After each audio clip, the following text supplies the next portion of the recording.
I'm Fazil Mihlar, and I'm joined by Peter McKnight, one of our award-winning columnists, to talk about sugar and the addictive properties of sugar. Peter, what's the answer? Well, it's interesting you say the addictive properties of sugar, so I assume you think it is an addiction. And if you look at the internet, if you look at many people in the diet industry will tell you that indeed sugar is an addictive substance. You can become a sugar addict. The science, however, suggests something different and suggests that it is at least very, very difficult to become addicted to sugar. Sugar is simply not like drugs of abuse such as morphine and cocaine. Okay. Now, obviously there are different kinds of sugar, right? I mean, whether it's a brown sugar or whether it's, different kinds of sugar. So for all of this, the same results holds. I mean, why is that? What did you find in your research? Okay, well, most of the research here on sugar addiction has been done in animal models on rats, sure. Okay, particularly one team from Princeton.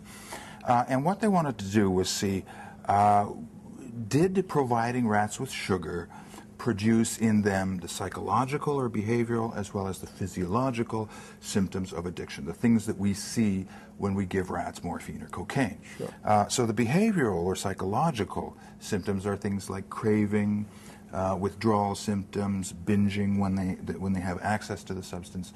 The psychological thing, the physiological elements are things like the release of dopamine in the brain upon receiving that drug, which acts as a reward, which acts as a pleasure for the person, for the rat in this case.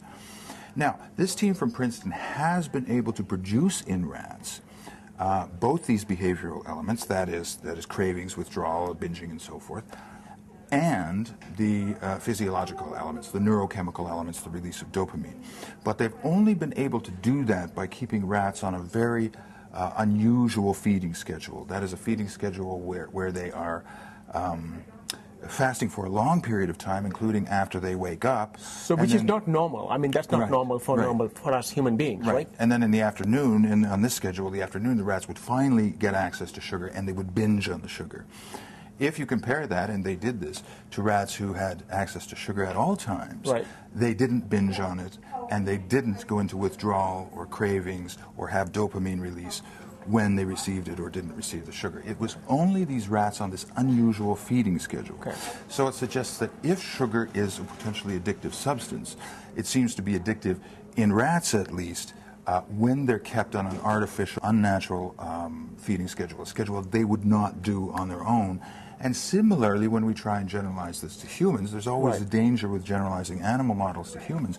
But when we do that, we have to consider that humans don't eat the way these rats on this unusual feeding schedule were kept. Okay. There is one category of humans that this Princeton research team suggests may be similar, and that is bulimics, people who already have a pathological way of eating. So it's a really exception to the rule. And because bulimics will go through long periods of fasting followed by periods of binging.